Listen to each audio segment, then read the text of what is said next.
25 ಮತ್ತು 26ರಂದು 19ನೇ ಪೀಠಾಧಿಪತಿಗಳ ಶಿಷ್ಯ ಸ್ವೀಕಾರ ಹಾಗೂ ಪಟ್ಟಾಭಿಷೇಕ ಮಹೋತ್ಸವವು ವೈಭವದಿಂದ ನಡೆಯಲಿದೆ ಎಂದು ಮಠದ 18ನೇ ಪೀಠಾಧಿಪತಿಗಳಾದ ಜಗದ್ಗುರು ಶ್ರೀ ಶಿವಸುಜ್ಞಾನ ತೀರ್ಥ ಮಹಾಸ್ವಾಮೀಜಿ ತಿಳಿಸಿದ್ದಾರೆ.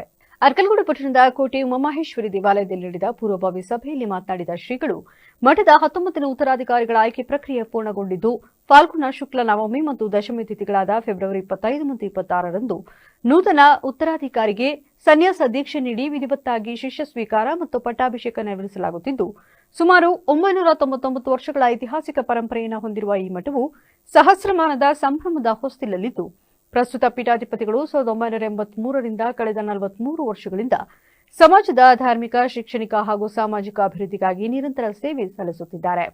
ಪರಂಪರೆಯನ್ನು ಮುಂದುವರಿಸುವ ಉದ್ದೇಶದಿಂದ ಶಿಷ್ಯ ಸ್ವೀಕಾರ ಕಾರ್ಯಕ್ರಮವನ್ನು ಆಯೋಜಿಸಲಾಗಿದೆ ಎಂದರು. 19ನೇ ಪೀಠಾಧಿಕಾರಿಗಳಿಗಾಗಿ ನಾವು ಸನ್ಯಾಸ ದೀಕ್ಷೆಯನ್ನು ನೀಡಿ ಶಿಷ್ಯ ಸ್ವೀಕಾರವನ್ನು ಕೂಡ ಮಾಡಿಕೊಡ್ತಾ ಇದ್ದೇವೆ.